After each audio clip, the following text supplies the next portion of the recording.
Jack had always been a loner. He spent most of his time holed up in his apartment, barely venturing out into the world.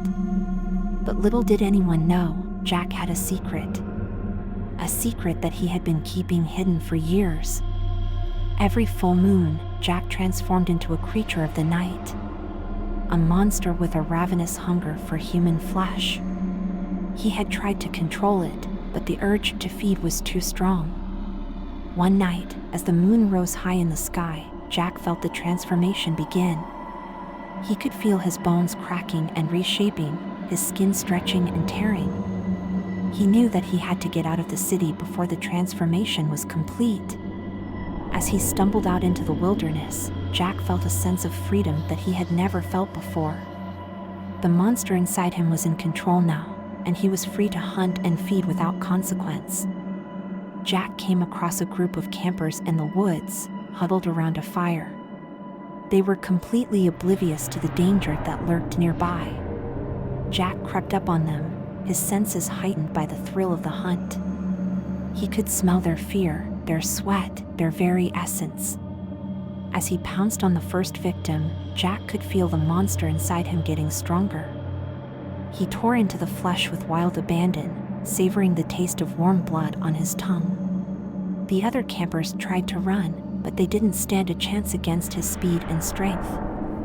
As dawn broke, Jack returned to his apartment, covered in blood and sweat. He collapsed onto his bed, exhausted from the night's hunt. But as he drifted off to sleep, he knew that he couldn't keep living like this. He couldn't bear the thought of hurting innocent people. Jack sought out the help of a renowned occultist who had a reputation for dealing with creatures like him. The occultist listened to Jack's story and agreed to help him, but warned him that there was no cure for what he had become. The only way to stop the monster was to kill it. Together, Jack and the occultist set out to find a way to end the transformation. They pored over ancient texts and grimoires, searching for a way to break the curse.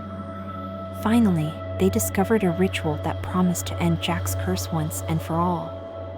It involved a complicated series of incantations and sacrifices, but Jack was willing to do anything to stop the monster inside him. As the night of the full moon approached, Jack and the occultist prepared for the ritual. They set up an altar in Jack's apartment, surrounded by candles and symbols of ancient power. As the moon rose high in the sky, Jack began to feel the transformation begin. But this time, he was ready. He embraced the monster inside him, channeling its power into the ritual. As he recited the incantations, Jack could feel the curse beginning to unravel. The monster inside him began to writhe and twist, until it emerged from his body in a cloud of black smoke.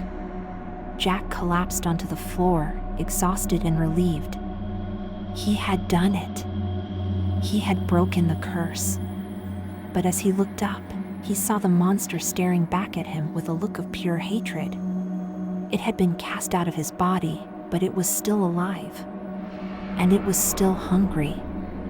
Jack watched in horror as the monster lashed out at the occultist, tearing into his flesh with razor-sharp claws. He knew that he had to act fast. With all of his strength, Jack launched himself at the monster, tackling it to the ground. He could feel its hot breath on his face, its claws tearing into his skin. But he didn't give up. With a final burst of energy, Jack plunged a knife into the monster's heart, watching as it let out a final, ear-piercing scream before dissolving into nothingness. As the adrenaline wore off, Jack felt a deep sense of grief and guilt wash over him. He had killed the monster, but at what cost? He had taken innocent lives, and he would have to live with that for the rest of his life. But he was also free. Free from the curse that had haunted him for so long. He knew that he would never be able to fully make amends for his actions, but he vowed to try. From that day forward, Jack dedicated his life to helping others. He volunteered at shelters, donated to charity, and tried to make a positive impact on the world. He knew that he could never fully make up for the lives he had taken, but he could try to make the world a better place. But every full moon, Jack still felt the transformation begin. He still felt the monster stirring inside him, waiting to be unleashed. But now, he had the strength to resist it. He had the willpower to keep the monster at bay. And as he looked up at the full moon, he couldn't help but wonder, were there others like him out there? Others who had been cursed with the same affliction? And if so, could he help them too? The world was full of mysteries, and Jack knew that he would never have all the answers. But he was content with that. He had faced his demons, and he had come out the other side. And that was enough.